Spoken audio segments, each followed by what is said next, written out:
Hi everyone. मैं रोहन यादव आप सभी का एक बार फिर से अपने यूट्यूब चैनल पर स्वागत करता हूं। जैसा कि आप सभी लोगों को पता है कि मैं अपने यूट्यूब चैनल पर ऑनलाइन क्लासेस आप सभी लोगों के लिए प्रोवाइड कराता हूं। आज की जो हमारी ये क्लास होने वाली है, ये मोस्ट इम्पोर्टेंट, हम लोग एमसीक्यूज पर बात करेंगे। वेलफेयर एडमिनिस्ट्रेशन से संबंधित मैंने आज की इस वीडियो में कुछ एमसीक्यूज लिए हैं। आप लोगों को इस वीडियो को अंत तक देखना है क्योंकि प्रश्न बहुत इम्पोर्टेंट हैं। अभी आगामी परीक्षा किंग जॉर्ज मेडिकल यूनिवर्सिटी की है और साथ ही साथ जून 2025 में यूजीसी नेट का एग्ज़ाम है और एम्स मेडिकल सोशल वर्क का भी एग्ज़ाम है। तो केजीएमयू के लिए भी ये इम्पोर्टेंट क्वेश्चन है, प्लस में यूजीसी नेट के लिए भी है और एम्स के लिए भी है। मैं अपने यूट्यूब चैनल पर सोशल वर्क के संदर्भ में ऑनलाइन क्लासेस प्रोवाइड कराता हूँ और ये 2025 की ऑनलाइन क्लासेस हैं। यूजीसी नेट जून 2025 के लिए फ़ीस मात्र इसकी 4000 रखी गई है। यदि आप इसे इंस्टॉलमेंट में यूजीसी नेट की फ़ीस जमा करेंगे तो वहाँ फ़ीस आपकी इंक्रीज़ हो जाएगी। वन टाइम पेमेंट है ये, ठीक है। और king George medical university medical social service officer grade 2 की जो वैकेंसी निकाली गई है, इसकी फ़ीस मात्र 3000 है। यदि आप एम्स की तैयारी कर रहे हैं या आप केजीएमयू की तैयारी कर रहे हैं तो आप हमसे संपर्क कर सकते हैं। ये मेरा ऊपर नंबर दिया गया है और यूजीसी नेट की भी अगर आप ऑनलाइन क्लासेस लेना चाहते हैं तो इसके संदर्भ में भी आप हमसे जानकारी ले सकते हैं। तो मैं आप लोगों को कौन कौन सी सर्विसेज प्रोवाइड करा रहा हूँ। लाइव क्लासेस है एवरीडे, है ना। संडे ऑफ है, जैसे ही एग्ज़ाम आपके नज़दीक आ जाएंगे तो संडे ऑन हो जाएगा, ठीक है। और यूनिट वाइज पीडीएफ है, वीडियो का लिंक है, यानी प्लेलिस्ट भी आप लोगों को टेलीग्राम पर प्रोवाइड कराया जाएगा। रिकॉर्डेड क्लासेस हैं, इन केस आप क्लास नहीं ले पा रहे हो, आप उसी क्लास को दोबारा से देखना चाहते हो तो रिकॉर्डेड क्लासेस हैं, वो आपको डेली की जो है क्लासेस आपको व्हाट्सएप ग्रुप में मिलती है, डेली क्लासेस, और डेली की पीडीएफ भी आपको व्हाट्सएप ग्रुप में मिलती है। और प्लेलिस्ट के रूप में आप लोगों को जो प्रोवाइड कराया जाता है वो टेलीग्राम पर प्रोवाइड कराया जाता है। पीवाईक्यू भी क्वेश्चंस मैंने शामिल कर रखे हैं प्रैक्टिस के दौरान में, और साथ ही साथ एमसीक्यूज के रूप में भी मैंने आप लोगों के लिए तैयार कर रखे हैं। तो मैं आपको बता दूं कि आज जो है यूजीसी नेट की जो क्लास का समय है वो 7 PM है और हम लोग 7 PM बात करेंगे प्रिंसिपल के बारे में, प्रिंसिपल ऑफ सोशल वर्क के बारे में 7 बजे से। वहीं अगर मैं बात करता हूँ 5:45 PM पर मेरी क्लास चलेगी केजीएमयू की, और जो केजीएमयू की क्लास होगी इसमें हम लोग डिस्कस करेंगे यूनिट नंबर 6 पर, और यूनिट नंबर 6 क्या है, वेलफेयर सर्विसेज है, ठीक है। तो वेलफेयर सर्विसेज के साथ साथ हम लोग बात करेंगे थोड़ा सा जो है समाज कल्याण प्रशासन के संदर्भ में भी। और जो आज की क्लास हमारी होने वाली है वेलफेयर एडमिनिस्ट्रेशन के संदर्भ में, वो बड़ा इम्पोर्टेंट क्वेश्चन है क्योंकि इसी के संदर्भ में आज आप लोगों से भी इसके टॉपिक पर भी बात करूंगा, ठीक है। तो पहले क्वेश्चन कर लेते हैं हम लोग, पब्लिक क्लास है ये। पहला सवाल कि सामाजिक कार्यकर्ता निम्नलिखित सभी के तत्वाधान में कार्य करते हैं सिवाय, ठीक है। अब बताइए, social worker practice under all of the following, है ना। ये जितनी चीज़ें या उसके तत्वाधान में जो कार्य दिए गए हैं उसके अलावा कौन कौन से कार्यों को संबोधित कर रहा है। तो देखिए, अगर मैं बात करता हूँ तो सार्वजनिक, गैर लाभकारी, लाभकारी और मीडिया। इसका मतलब है पब्लिक, इसका मतलब है गैर लाभकारी का मतलब है नॉन प्रॉफिट, है ना, या आप इसे कह लीजिए एनजीओ का पार्ट भी कह सकते हो, है ना, नॉट फॉर प्रॉफिट। एंड लाभकारी यानी फॉर प्रॉफिट, और मीडिया। तो इस प्रश्न का जो विकल्प बनेगा कि सामाजिक कार्यकर्ता निम्नलिखित सभी के तत्वाधान में कार्य करता है सिवाय तो मीडिया के, विकल्प डी सही होगा यहाँ पर, ठीक है, मीडिया के। समाज कल्याण प्रशासन इसके अंतर्गत आ रहा है ना। ये सवाल हमारे सामने क्वेश्चन नंबर 2 है, social welfare administration is coming under the. तो बेसिकली सामाजिक कल्याण की अप्रत्यक्ष विधि है ये विकल्प आपका सही जवाब रहेगा। मेथड ऑफ पॉलिसी यहाँ पर गवर्नेंस का जो पार्ट माना जाएगा, sorry, indirect indirect method of social welfare जो पार्ट माना जाएगा, ये विकल्प आपका सही जवाब माना जाएगा। ठीक है, तो ऑप्शन नंबर आपका बी करेक्ट जवाब होगा। ठीक है, क्वेश्चन नंबर नेक्स्ट बात करते हैं थर्ड पे कि समाज कल्याण प्रशासन को संदर्भित करता है ना। Welfare administration is referred to, तो नीतियों के शासन का तरीका होता है, विकल्प बी सही माना जाएगा इस प्रश्न का। क्वेश्चन नंबर 4, समाज कल्याण प्रशासन की प्रकृति। देखिए हम सब बात करेंगे आज की क्लास में, लेकिन फिलहाल इस सवाल को देखते रहिए आप लोग कि प्रश्न किस तरीके से एग्जाम में आपसे केजीएमयू में पूछा जा सकता है, एम्स में पूछा जा सकता है, यूजीसी नेट में पूछा जा सकता है ना। क्वेश्चन नंबर 4 कहता है कि the nature of social welfare administration, और तो विकल्प यहाँ पर होगा कि इसे अर्जित किया जा सकता है ना, इट कैन बी एक्वायर, या प्रकृति में वस्तुनिष्ठ होता है, यानी it is objective in nature, और ज्ञान का व्यवहारिक अनुप्रयोग है ना, प्रैक्टिकली एप्लीकेशन ऑफ नॉलेज है ना, ये भी पॉइंट आपका करेक्ट होगा। सभी विकल्प सही है यहाँ पे, all the option are correct. यहाँ पर ऑप्शन नंबर जो डी जाएगा ये विकल्प आपका सही माना जाएगा। क्वेश्चन नंबर 5 देखिएगा, हेनरी फ्योल के अकॉर्डिंग, ये बड़ा इंपॉर्टेंट क्वेश्चन है, इस पर भी हम लोग आज डिस्कस करेंगे है ना। हेनरी फ्योल के अकॉर्डिंग प्रशासन की कौन सी श्रेणी नहीं आती है, ये बड़ा इंपॉर्टेंट क्वेश्चन है। देखो अगर कॉम्पिटिटिव एग्जाम आपको क्रैक करना है तो लूथर गुलिक हो, हेनरी फ्योल हो, ठीक है, उर्विक महोदय हो, इन सभी के बारे में आपको अच्छे से स्टडी करनी पड़ेगी है ना। इनके सारे कमांड जो है, इनके द्वारा जो भी मेथड्स दिए गए हैं वो सारे के सारे आपको याद होने चाहिए। तो which is not the categories of administration according to Henri Fayol, है ना। तो देखो ऑर्गेनाइजेशन के बारे में बात नहीं किया है, यही विकल्प आपका सही हो जाएगा। उसका कमांड आता है, कोऑर्डिनेशन आता है और सुपरविजन आता है। तो ये आप 3 पार्ट आप यहाँ पर याद कर सकते हो, पहला ऑप्शन सही है। क्वेश्चन नंबर 6, पोस्टकार्ब दृष्टिकोण का समर्थन किसने किया है ना। हु एडवोकेटेड पोस्टकार्ब व्यू किसके अंतर्गत आएगा, तो ये लूथर गुलिक का विकल्प माना जाएगा। लूथर गुलिक ऑप्शन बी करेक्ट माना जाएगा। निम्नलिखित में से कौन निम्नलिखित में से कि प्रशासन का अध्ययन व्यक्ति, सामग्री और विधि से संबंधित है ना। सवाल आपके सामने है कि कहा कि किसने कहा कि प्रशासन का अध्ययन। Question number 7, who said A study of administration deals with man, है ना। मतलब प्रशासन का अध्ययन व्यक्ति, ठीक है, एंड मटेरियल एंड मेथड, है ना। आप कह सकते हो मटेरियल को सामग्री, एंड और मेथड मीन्स विधि।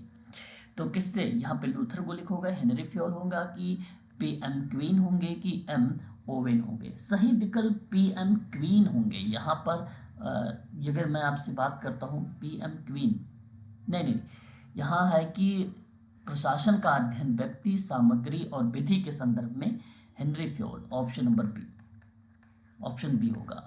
पीएम क्वीन का नाम यहाँ पे नहीं आएगा। ठीक है, अभी हम आगे बात करेंगे इसके बारे में, कहाँ इसका नाम देखने को मिलेगा। कल्याण प्रशासन, देखिए कल्याण प्रशासन में नियोजन का चरण क्या नहीं है, ये सवाल है। What is not the step of planning in welfare administration. पहला है फार्मुलेट अप्रोप्रिएट ऑब्जेक्टिव, जिसको उचित उद्देश्य के आधार पर बताया गया है, तैयार करना। समस्या की पहचान, मौजूदा तथ्यों की इकट्ठा करना, समझना, और डी रिपोर्ट का मौजूदा तैयार करना, यानी मसौदा तैयार करना, है ना। Drafting the report, question number 8, drafting the report. तो इस प्रश्न का विकल्प होगा formulate appropriate objective, option number आपका पहला यहाँ पे करेक्ट होगा, कि नियोजन के चरण में ये शामिल नहीं किया गया है ना, कि उचित उद्देश्य तैयार करना। समस्या की पहचान शामिल है, मौजूदा तथ्यों का इकट्ठा करना या समझना, है ना। इसका मतलब होता है कलेक्ट एंड अंडरस्टैंड, है ना। एंड रिपोर्ट का मसौदा तैयार करना, ड्राफ्टिंग द रिपोर्ट, ये भी आपका शामिल है, पहला नहीं शामिल है। क्वेश्चन नंबर 9 में कि संगठन किसका भाग है। Organisation is the part of, पहला विकल्प कहता है आपके सामने कि एडमिनिस्ट्रेशन प्रोसेस। दूसरा विकल्प कहता है कि वेलफेयर एडमिनिस्ट्रेशन मेथड। तीसरा विकल्प कहता है कि इंटीग्रल व्यू, और चौथा है पोस्ट कार्ब। तो क्वेश्चन नंबर 9 में जो विकल्प डी है वो ऑर्गेनाइजेशन किसका भाग है, तो वो बेसिकली पोस्ट कार्ब का भाग है, विकल्प डी सही होगा। क्वेश्चन नंबर 10, पंचवर्षीय योजना कब शुरू की गई? सन 1951 में, है ना। When was the 5 year plan invented? विकल्प is the right answer, option number B 1951। Question number next, London School of Economics में नियुक्त सामाजिक प्रशासन के पहले प्रोफेसर कौन थे? ठीक है, अच्छा सवाल है। Was the first professor of social administration appointment in the London School of Economy? विकल्प होगा Richard Titmuss, option number A is the right answer. Next सवाल पर बात करेंगे, निम्नलिखित में से किसने समाज का संरचनात्मक दृष्टिकोण दिया है ना। Who among the following has given the structural view of the society या social? विकल्प आपके सामने चार हैं। यहाँ पे समाज का संरचनात्मक दृष्टिकोण पूछा गया था, तो सही जवाब हो जाएगा आपका इमाइल दुर्खेम, विकल्प पहला सही हो जाएगा। निम्नलिखित में से किसने कहा कि मनुष्य एक सामाजिक प्राणी है? बहुत ही इंपॉर्टेंट क्वेश्चन है ये, है ना। Who among the following said man is a social, है ना, एनिमल? ठीक है, यहाँ पर इस चीज़ों को दर्शाने की बात की गई कि मनुष्य एक सामाजिक प्राणी है ना, सामाजिक प्राणी है। तो इस संदर्भ में अगर हम बात करते हैं तो अरस्तु का नाम आएगा, विकल्प सी करेक्ट होगा। कपाट का पूरा नाम बताना है। कपाट वेरी वेरी मोस्ट इंपॉर्टेंट, इसे आप कह सकते हो CAPART, कपाट। कपाट का पूरा नाम बताना है, तो आप कह सकते हो council for advance for people action and rural technology. आप यही कहोगे कि people action and rural technology के लिए एडवांस काउंसलिंग का जो पार्ट बन रहा है, ये विकल्प आपका सही जाएगा। तो यहाँ पर ऑप्शन जो जा रहा है वो आपका पहला विकल्प यहाँ पे सही माना जाएगा, है ना। इसको एक बार आप हिंदी में चाहो तो नोट कर सकते हो कि पीपल एक्शन और ग्रामीण प्रौद्योगिकी उन्नति के रूप में भी आप इसे नोट कर सकते हैं। अच्छा क्वेश्चन है ये, परीक्षा के दृष्टिकोण से अगर मैं आपसे बात करता हूँ तो एग्ज़ाम में आप लोगों से देखने को भी मिल सकता है इस सवाल के संदर्भ में। कपाट, कपाट एक प्रकार की NGO है ना, ये चीज़ ध्यान रखिएगा। इसकी स्थापना हुई थी सन 1986 में, ग्रामीण समृद्धि को बढ़ाने के लिए इसकी स्थापना की गई थी।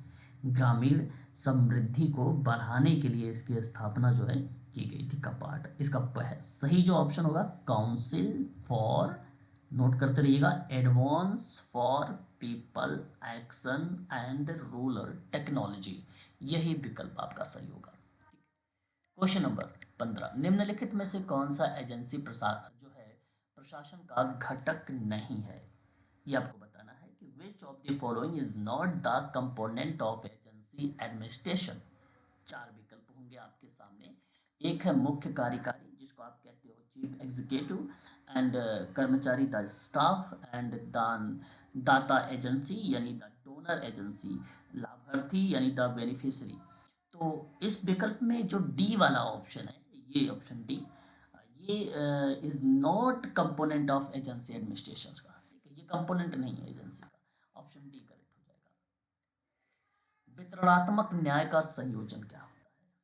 बड़ा ही इंपॉर्टेंट क्वेश्चन है, क्वेश्चन नंबर 16। वितरणात्मक न्याय का मतलब होता है डिस्ट्रीब्यूटिव जस्टिस, है ना, कॉम्बिनेशन ऑफ, विकल्प होना चाहिए राइट एंड ड्यूटी, यानी अधिकार और कर्तव्य, ऑप्शन ए सही माना जाएगा इस प्रश्न का। क्वेश्चन नंबर नेक्स्ट, सार्थक कार्य और रोजगार के अवसर के अस्तित्व को क्या कहा जाता है? क्वेश्चन नंबर 17 सही विकल्प होगा आपका आर्थिक और सामाजिक समानता कहा जाता है, ऑप्शन नंबर सी करेक्ट होगा। क्वेश्चन नंबर 18, संक्षिप्त नाम पोषकारक में CO का अर्थ बताना है। CO का अर्थ बताना है, जिसका मतलब होता है कोऑर्डिनेशन। कोऑर्डिनेशन मतलब समन्वय, ये चीज़ आपको ध्यान रखना है, ठीक है। आगे बात करते हैं नेक्स्ट पर, समाजकारी प्रशासन किसके अंतर्गत आ रहा है? क्वेश्चन नंबर 19 कि social work administration is coming under.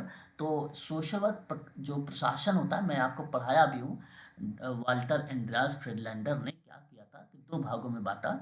एक का नाम रखा प्राथमिक, दूसरे का नाम रखा सहायक। सहायक को हम लोग क्या बोल सकते हो, द्वितीयक भी बोल सकते हैं, दोनों बात एक ही है। तो केस वर्क आ जाएगा प्राथमिक में, ग्रुप वर्क आ जाएगा, कम्युनिटी वर्क आ जाएगा। सहायक वाले में क्या आता है, सोशल एक्शन आता है, सोशल रिसर्च आता है, सोशल वेलफेयर एडमिनिस्ट्रेशन आता है। तो सवाल यही है कि समाज कल्याण प्रशासन किसके अंतर्गत आएगा, सहायक के अंतर्गत आएगा। सहायक तो नहीं लिखा हुआ, यहाँ पे द्वितीयक लिखा हुआ, तो इसलिए विकल्प आपका दूसरा ही ऑप्शन सही हो जाएगा। ठीक है, आगे बात करते हैं क्वेश्चन नंबर 20। निम्नलिखित में से नामांकन कराकर व्यक्तिगत योग्यताओं का विस्तार किया जा सकता है, क्वेश्चन नंबर 20 में।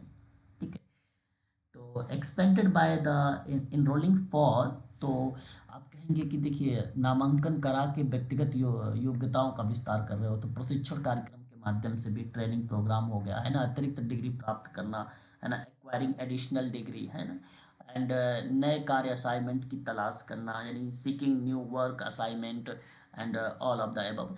तो ऑप्शन नंबर यहाँ पर जो होना चाहिए वो डी विकल्प आपके सही माने जाएंगे। सभी के सभी ऑप्शन सही है यहाँ पर। ठीक है, कि व्यक्तिगत योग्यताओं का विस्तार किया जा सकता है इन सभी के द्वारा।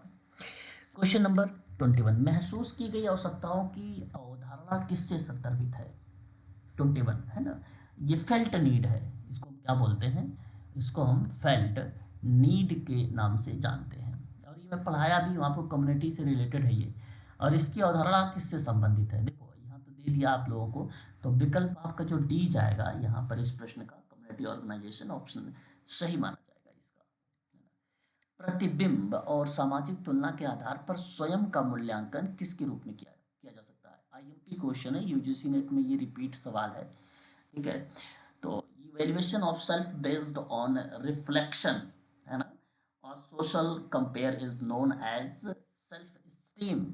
और ये धारणा आपको मिलेगी अब्राहम मैस्लो के द्वारा। विकल्प आपका पहला सही हो जाएगा। क्वेश्चन नंबर 23, कार्यकर्ता और ग्राहक के बीच जो है पारस्परिक प्रभाव की प्रक्रिया को क्या कहा जाता है, क्वेश्चन नंबर 23 में। तो द प्रोसेस ऑफ द, एक प्रकार से आप कह सकते हो कि mutual influence between worker and client is called, आप प्रतिवर्ती क्रिया कह सकते हो। प्रतिवर्ती क्रिया को हम लोग क्या बोलेंगे, रिफ्लेक्सिव, रिफ्लेक्सिवेनेस, वीनेस।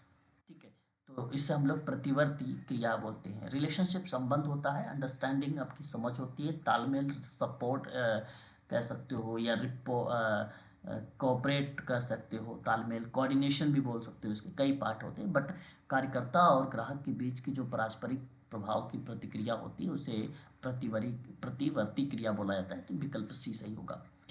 क्वेश्चन नंबर 24, निम्नलिखित में से कौन मानव विकास सूचकांक का भाग है ना। तो विच वन ऑफ द 24 है, which one of the following is a part of human development index है ना। तो जीवन प्रत्याशा इसका पार्ट है, इसका भाग है, जो कि विकल्प सी में दिया गया है। ये ऑप्शन आपका सही हो जाएगा। निम्नलिखित में से कौन सा स्वप्न तंत्र का प्रकार है ना। स्वप्न तंत्र का प्रकार है, ये आसान सा सवाल है, आप बता भी सकते हो मुझे। और ऑप्शन आपका यहाँ पे जो है ये जाएगा, सब्लिमेशन जाएगा। सब्लिमेशन, सब्लिमेशन को उदात्तीकरण कहा जाता है, सब्लिमेशन, ऑप्शन नंबर ए उदात्तीकरण। ठीक है, एंड भारतीय संविधान की अनुसूची 5 और 6 किससे संबंधित है ना। ये शेड्यूल एक प्रकार से शेड्यूल दिए गए हैं, और मैं आपको कहूँगा कि ये प्रोटेक्शन ऑफ राइट से संबंधित है। और आप देख सकते हैं यहाँ पर आदिवासियों के अधिकारों के संरक्षण के संदर्भ में 5 और 6 है ना, ये जरूर ध्यान रखेंगे। और विशिष्ट उद्देश्य का सिद्धांत, डैश का सिद्धांत होता है विशिष्ट का। अब ये 27 में, the principle of the specific objective is the principle of social group work का है। और एच बी ट्रेकर का नाम याद होना चाहिए आप लोगों को भाई, 1948 में इन्होंने 10 सिद्धांत दिया था, जिसमें से एक सिद्धांत ये भी था। आगे हम बात करते हैं सामाजिक समस्याओं के संबंध में। निम्नलिखित में से कौन सा कथन गलत लिखा हुआ है ना, मतलब आप ये कह लीजिए कि इनकरेक्ट लिखा हुआ है। तो देखिए मैं आपसे कहूँगा कि सामाजिक समस्या समाज के लिए, समाज के सभी व्यक्तियों को प्रभावित नहीं करती है। तो ये समाज की समस्या सभी व्यक्ति को प्रभावित करेगी, ये गलत लिखा हुआ है, ऑप्शन सी करेक्ट है यहाँ पे, है ना।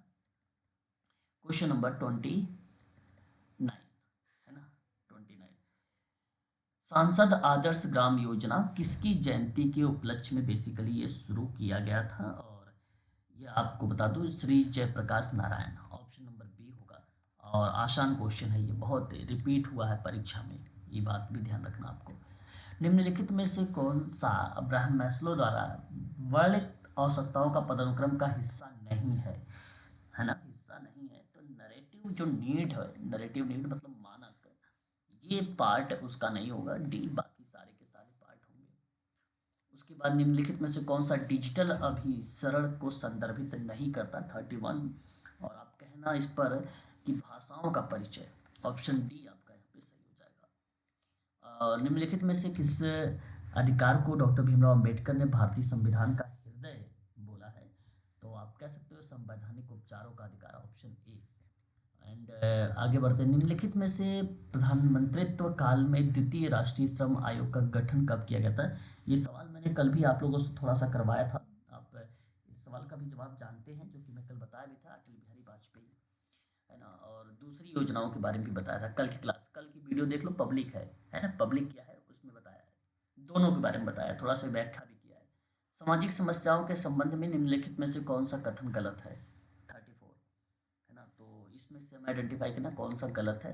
अच्छा, ये वही दोबारा रिपीट हो गया भाई, ठीक है। तीसरा ही क्वेश्चन नंबर 35, वर्ष 1915 में चैरिटी एंड करेक्शन पर राष्ट्रीय सम्मेलन में क्या समाजकारी पेशा है, शीर्ष विवादास्पद भाषण किसके द्वारा दिया गया था। ये आसान सवाल है। 1915 में अब्राहम फ्लैक्सनर के द्वारा दिया गया था, ठीक है, बल्टीमोर सभा, ठीक है। ऑप्शन नंबर सी करेक्ट है। अत्यधिक उदासी और अकेलेपन की भावना निम्नलिखित में से किसका लक्षण हो सकता है ना, किसका लक्षण हो सकता है। तो मैनिक जो डिप्रेशन है वो उसका पार्ट है, ऑप्शन नंबर सी का ये ऊपर लक्षण दिया गया है अकेलेपन का। सामाजिक नीति का संस्थागत पुनर्वितरण मॉडल किससे संबंधित है, सोशल पॉलिसी के संदर्भ में है ये। 37 आप कह सकते हो कि वेलफेयर स्टेट से जो है कल्याणकारी राज्य से। कौन सा अधिनियम औद्योगिक प्रतिष्ठानों में नियोक्ताओं के रोजगार की शर्तों को परिभाषित करने की आवश्यकता रखता है, ठीक है। तो ये था जो इंडस्ट्रियल एम्प्लॉयमेंट है, अंडरस्टैंडिंग ऑर्डर एक्ट 1946 वाला, ये विकल्प आपका सही जाएगा, जैसे कि अस्थाई आदेश वाला, ठीक है। क्वेश्चन नंबर बात करेंगे नेक्स्ट पर कि 2014 में भी वैश्विक परिभाषा के अकॉर्डिंग समाजकारी निम्नलिखित में से किससे संवर्धन से संबंधित नहीं है। समाजकारी निम्न में से किसके संवर्धन से संबंधित नहीं है, ये आपको बताना है। और आप कह सकते हो कि सोशल कोहेंशन, और मतलब कोहेंशन का मतलब होता है जो है सहसंजन, सहसंजन बोला जाता है, या इसे विकल्प कह सकते हैं कोहेंशन को। 2014, अच्छा ये वही आ गया रिपीट। निम्नलिखित में से कौन सामाजिक तथ्य की अवधारणा से जुड़ा हुआ है, ये सवाल है क्वेश्चन नंबर 41। और आप कहेंगे इमैल तुर्खिम, सामाजिक तथ्य से इसी का नाम आता है। सामुदायिक विकास के स्थानीय विकास मॉडल किसके द्वारा प्रतिपादित किया गया है, ये 42 है। और आप बता भी सकते हो जैक रोथमैन। उसके बाद नेक्स्ट सवाल पर बढ़ेंगे। असम्मिति वितरण इंगित करता है ना। असम्मिति को एक एनालिटिकल का पार्ट होता है और एक नॉन एनालिटिकल का पार्ट होता है, ठीक है। असम्मिति वितरण पैरामेट्रिक नॉन पैरामेट्रिक, है ना। तो उसका पार्ट इंगित करता है, तो वो तिरछापन, तिरछापन को हम लोग बोल सकते हैं स्विकनेस, है ना। रेंज, मानक विचलन, कार्टोसिस, है ना। कुकता बोलते हैं, कुकता, कार्टोसिस को। मई 2012 में सामाजिक न्याय और अधिकारिता मंत्रालय के तहत निम्नलिखित में से कौन सा विभाग बनाया गया है। मई 2012 में, मई 2012 में डिपार्टमेंट ऑफ जो है डिसेबिलिटी अगर हम बात करते हैं अफेयर्स, है ना। तो ऑप्शन नंबर आपका बी करेक्ट होगा, दिव्यांग मामलों का विभाग बनाया गया था। सामाजिक दूरी का पैमाना किससे है, तो आप सबको पता होगा, बोगार्ट्स का नाम, एक हम की भावना भी आता है समुदाय में, इन्हीं का नाम। नीति आयोग के उपाध्यक्ष कौन है। देखिए ये बड़ा इंपॉर्टेंट क्वेश्चन है, क्वेश्चन नंबर 46। ये इस सवाल के दृष्टिकोण से अगर मैं आपसे बात करता हूँ तो अरविंद जो पनगरिया शब्द यहाँ पर मेंशन किया गया है ये है। लेकिन आज वर्तमान में यदि मैं आपसे बात करता हूँ वर्तमान में, तो यहाँ पर आप नोट कर लीजिए सुमन बेरी का नाम, सुमन बेरी का नाम। ठीक है, क्वेश्चन नंबर नेक्स्ट हमारे सामने, निम्नलिखित में से सामूहिक सौदेबाजी की विशेषता नहीं है ना। तो ये है एक प्रकार की विशेषता, और कौन सा नहीं है, तो यह एक द्विपक्षीय प्रक्रिया नहीं है, ये पार्ट नहीं है, ऑप्शन नंबर सी है ना। व्यक्ति की मूल्य में विश्वास डैश से संबंधित है 48 में। ठीक है, तो सोशियोवर्क वैल्यूज ऑप्शन आपका पहला सही हो जाएगा। गलत काम के बदले में दी गई मांगी गई कोई चीज से तात्पर्य क्या हो सकता है 49 में, तो आप कह सकते हो कि प्रतिशोध है ना, इसे रिट्रीब्यूशन कहा जाता है ना, ब्यूशन कहा जाता है प्रतिशोध को। और पीसी पीएनडीटी एक्ट है एक, है ना, अधिनियम के मुख्य रूप से संबोधित करता है। ये एक्ट किसको संबोधित करता है, तो लिंग चयनात्मक गर्भपात को, sex selective abortion, option number B correct होगा, ये एक्ट इससे संबंधित है। ठीक है, तो आज के लिए बस इतना ही। यदि आप यूजीसी नेट और जेआरएफ की क्लास लेना चाहते हैं तो नया बैच आरंभ है शाम 7 बजे से, आज चलेगा यूनिट नंबर पहले का समाज कार्य सिद्धांत, जो कॉमन है, हर जगह लागू होता है, case work, group work, committee work, तीनों जगह। ठीक है, इसकी फीस जून 2025 की जो फीस है वो 1 टाइम पेमेंट करेंगे तो 4000 होगी फीस, अगर इसी को 5 इंस्टॉलमेंट में करेंगे 2 किस्तों में तो वहाँ पे 5000 फीस हो जाएगी। ठीक है, किस्तों में। अधिक जानकारी अगर आपको चाहिए, ये मेरा नंबर है 8506031308 पर आप मुझे कॉल भी कर सकते हो और व्हाट्सअप भी कर सकते हो। आप ऑनलाइन क्लासेस आइए, डेली शाम को चलती है। केजीएमयू की अगर आप ऑनलाइन क्लासेस लेना चाहते हैं, medical social service officer grade 2 की किंग जॉर्ज मेडिकल यूनिवर्सिटी की जो वैकेंसी 23 सोशल वर्कर की है, और इसमें काफ़ी बच्चे हैं, यूजीसी नेट के भी बच्चे हैं। यदि आप एग्ज़ाम क्रैक करना चाहते हैं तो नोट्स हमारे पास अवेलेबल हैं। इसकी क्लासेस पर डे चल रही हैं शाम को 5:45 से लेकर 6:45 के बीच में, और इसकी फ़ीस मात्र 3000 रखी गई है। ऑनलाइन क्लासेस हैं। ठीक है, और अधिक जानकारी के लिए ये मेरा नंबर है, आप नंबर पर ज़रूर संपर्क करें। ठीक है, तो आज के लिए बस इतना ही।